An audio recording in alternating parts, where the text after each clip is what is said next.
I got to do something fun a couple weeks ago because in my home state of Nevada, we host the Consumer Electronics Show.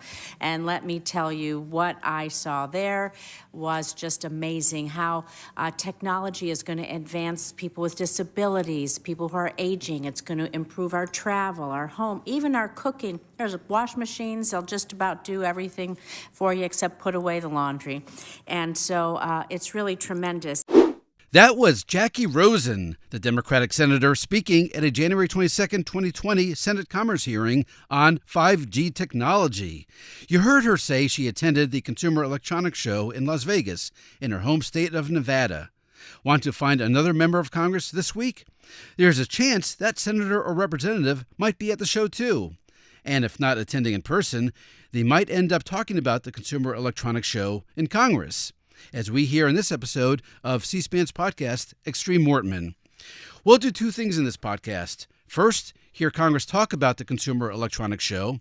Then, hear members explain why Las Vegas is such a great place to hold the show. From February 29th, 2016, here's Minnesota Republican Tom Emmer.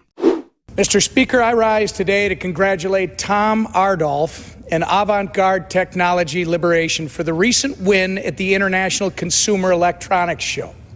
The group earned the Health and Wellness Project of the Year from the Consumer Technology Association. Ardolph and his group designed an impressive home automation system for a woman who is a quadriplegic. Originally, they were asked to create a system that would allow the woman to easily change the volume on her television. Instead, they went above and beyond, creating a system that allows her to control her entire media center, unlock her door, adjust her lighting, and even place phone calls. Technology's role in the world is rapidly increasing, and with the increase, many new frontiers have been discovered and explored. And I am proud to represent a state and district that is home to medical innovation. Speaking of medical innovation and medical technologies exhibited at the Consumer Electronics Show, that's what Congressman David Schweikert has done several times, and he uses charts. Here's the Arizona Republican, March 13th, 2019. Think about it. We need to embrace these types of technologies, even down to this type of pill dispenser for someone that may have a little more complicated issue where they take some of their pharmaceuticals either at multiple times during the day or they need certain complications. Here's one that was shown at the the Consumer Electronics Show in Las Vegas about 6 weeks ago. You put your cup under it and it automatically dispenses at a certain time and tells us what pharmaceuticals were delivered to you. It's technology dealing with the fact that we've documented that half the pharmaceuticals aren't properly used or used at all. And turns out the data that will flow off of these things actually will help us saying, when you have a wisdom tooth taken out, do you really need 30 pills or do you need 3? Turns out the data from this may actually help us dramatically change the way we do prescriptions in the first place. Here's Congressman Schweikert the next year, January 14th, 2020. So we now have almost complete miracles of technology. So this is something that was just shown last week at the Consumer Electronics Show. This is a defibrillator. You can carry it in your purse. You can almost carry it in your pocket. It's just handheld. But this type of technology, as you now know with the new types of pacemakers, the new abilities to help someone manage everything from hypertension to arrhythmia to now actually being able to restart a heart, this is at the Consumer Electronics Show. And Congressman Schweikert yet again, the next month, February 13th, 2020. We can do some amazing things. And actually in this hyper-partisan environment, this technology hasn't been made Republican or Democrat yet. I'm sure we'll find a way. What will happen is one of the corporate executives will write someone a check and we'll decide they're all left or right and we'll all beat the crap out of each other. But right now, this is an actual solution.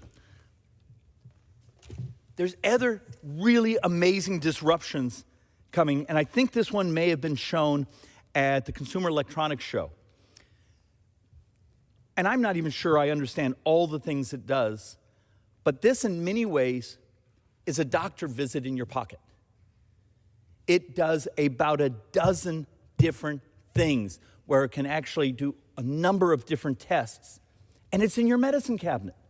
By the way, 2 weeks after Congressman Schweikert made those remarks about medical technology breakthroughs, the United States confirmed its first death from the emerging coronavirus pandemic.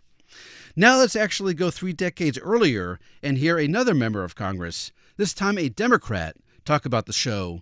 From June 18, 1992, here's Illinois Congresswoman Cardis Collins.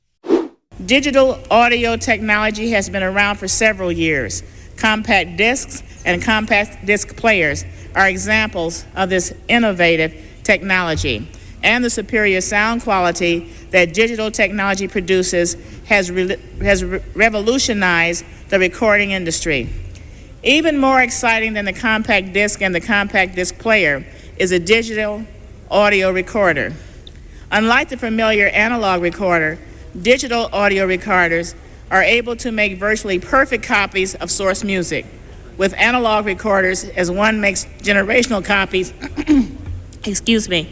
the sound quality of the music eventually deteriorates.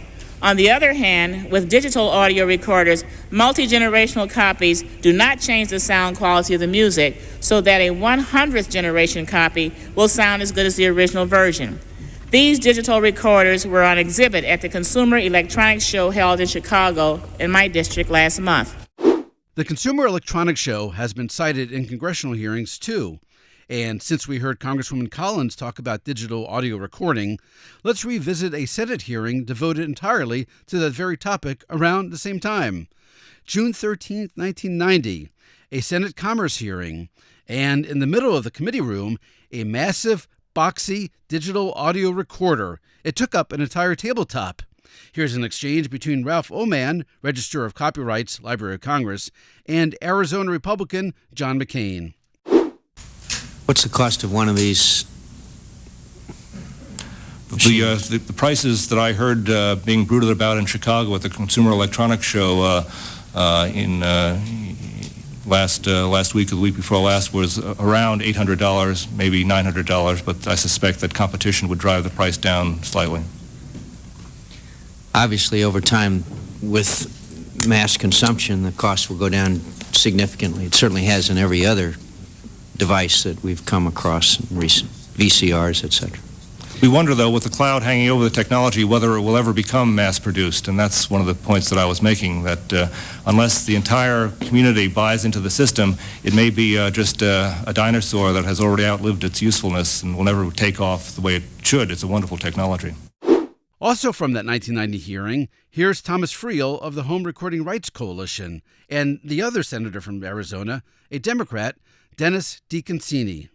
Mr. Farrell, if we pass nothing, if Congress doesn't address this, your industry is going to move ahead with this technology, and Mr. Kondo is going to have these DAT recorders without any limits. Is that what's going to happen? Oh, not at all, Senator. As I just returned from the Consumer Electronics Show, and I read probably the same reports that you have, which indicated that several manufacturers are going to import SCMS technology into the United States. But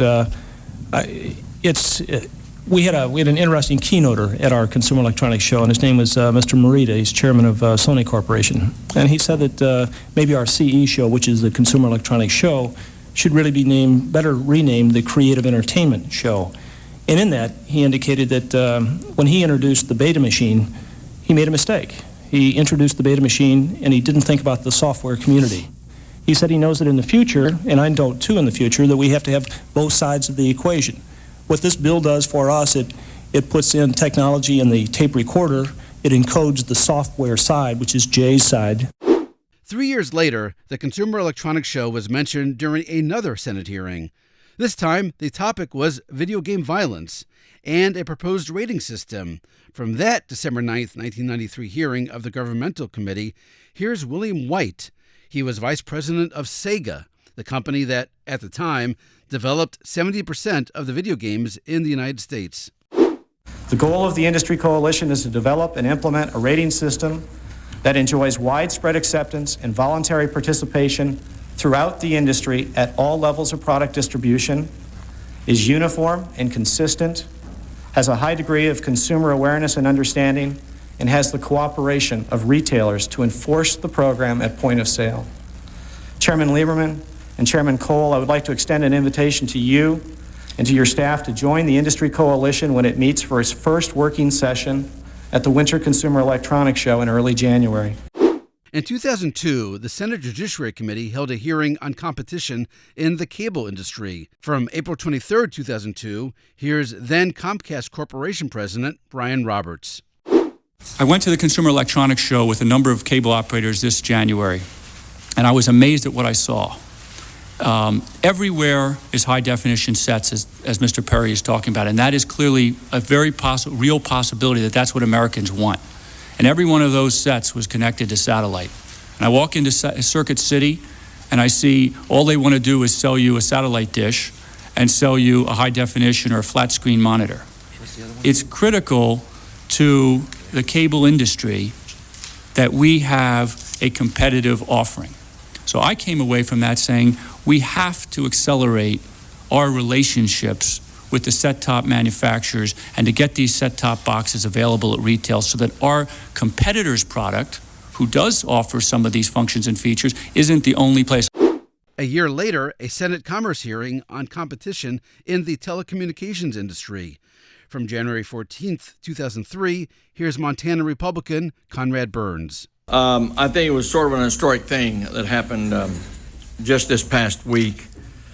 In fact, last month it come to light at the Consumer Electronics meeting out in Las Vegas. But last month, the major cable operators and consumers electronic companies reached an agreement that will foster the retail availability of digital television sets that connect directly to cable systems.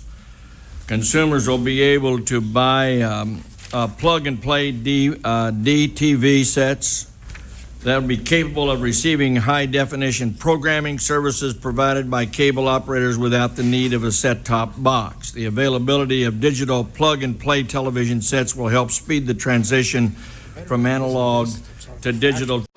You've heard several mentions of the Consumer Electronics Show being held in Chicago, but now it's in Las Vegas. What's so great about Las Vegas? Well, from April 18, 2012, here's Republican Nevada Senator Dean Heller with the answer. Las Vegas is one of the greatest locations in the world for a conference, a meeting, or vacation.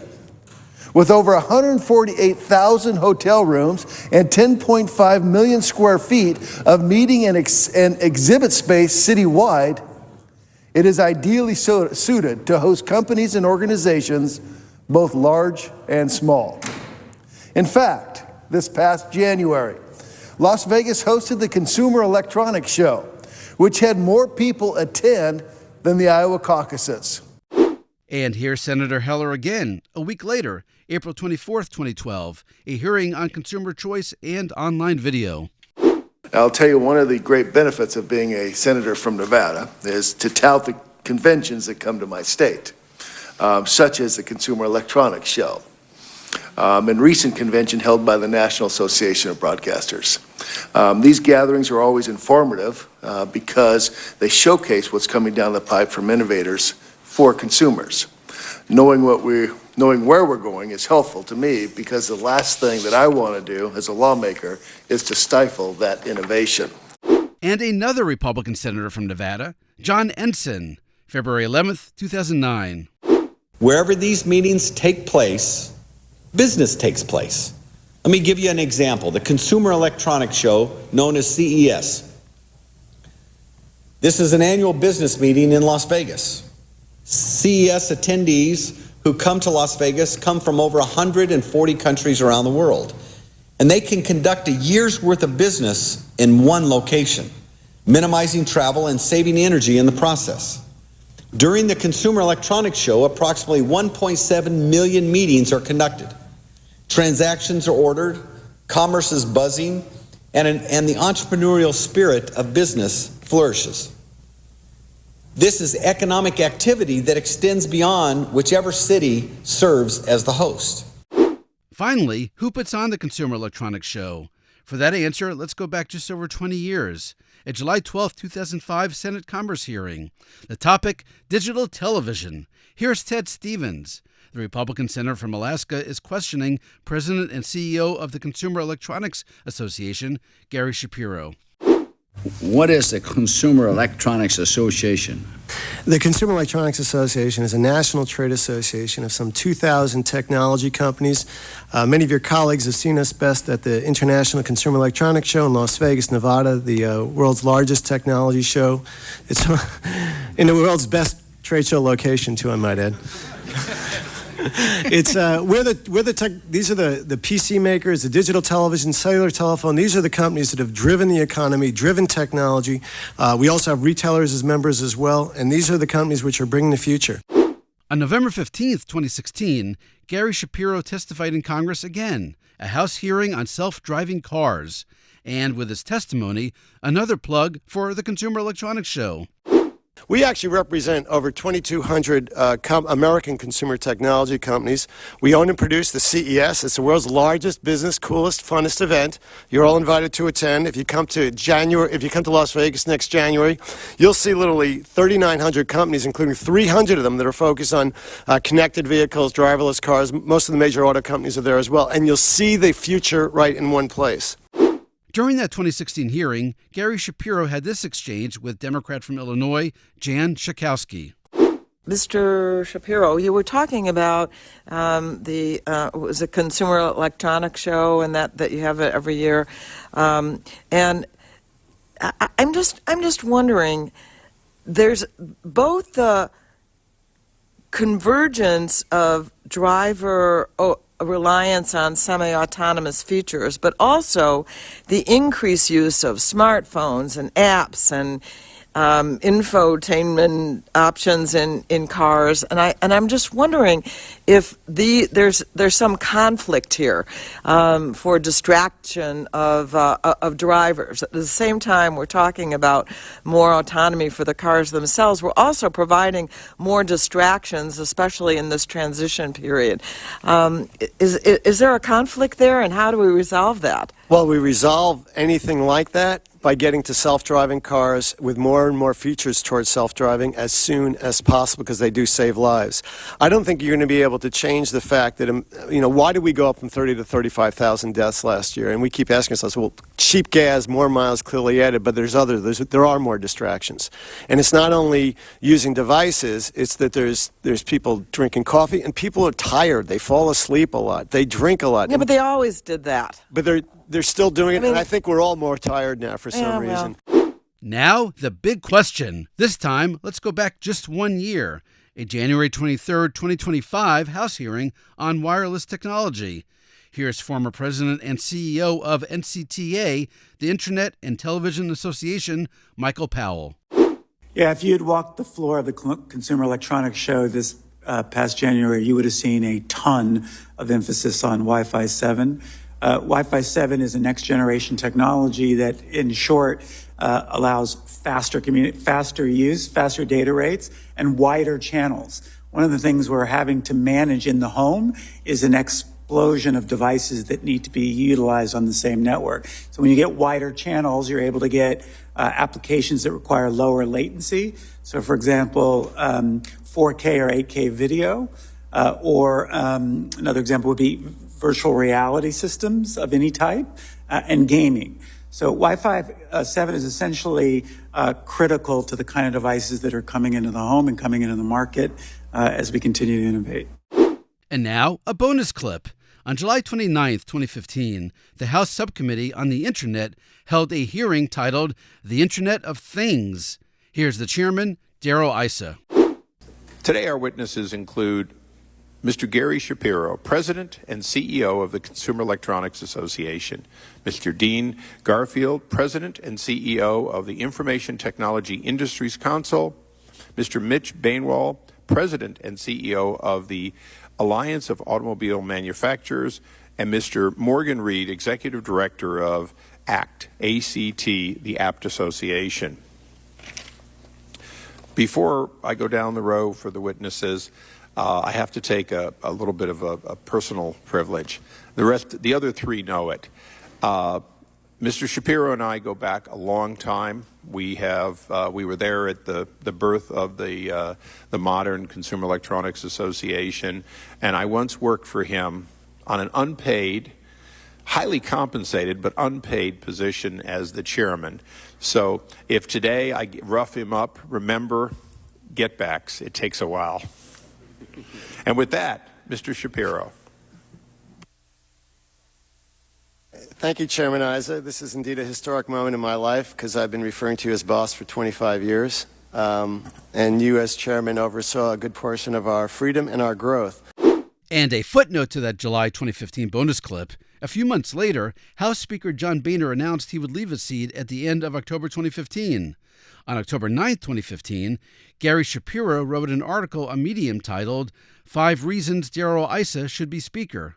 Among the reasons, Gary Shapiro wrote, Issa created and sold a successful tech company, owned several patents, and served as chairman of the largest association of technology companies. As a one-time volunteer chairman of the Consumer Electronics Association, of which I am CEO, Issa helped get intense competitors aligned on a public policy platform focusing on innovation and competition. Although a Lebanese Christian, he's familiar with many Yiddish words and is being honored next month by the Anti-Defamation League, perhaps the first non-Jewish member of Congress to be so recognized. That's it for this episode of C-SPAN's Extreme Mortman. Watch and listen to C-SPAN's coverage of the 2026 Consumer Electronics Show, and use the C-SPAN video library to relive C-SPAN's coverage of the show in prior years. For now, thanks for listening, happy searching, and for our closing music, we return to that 1990 Senate Commerce hearing on digital audio recording. This time, the witness is Leonard Feldman of Leonard Feldman Electronics Labs. He brought along that very large digital audio recorder we talked about earlier. Plus, he set up Polk speakers manufactured in Baltimore and a receiver from Radio Shack. So, from June 13th, 1990, here's Leonard Feldman playing the overture to Mozart's opera, The Marriage of Figaro. First, I'll have Mr. Feiner place a blank DAT tape in the Panasonic DAT recorder. Now, this first-generation copy will be a perfect copy of the original. Through the marvels of this technology, the digital information contained in the compact disc can now be recorded directly onto the blank DAT tape. That digital information can then be converted into music, much like a word processor or computer converts zeros and ones into words. Mark, if you'll begin the recording.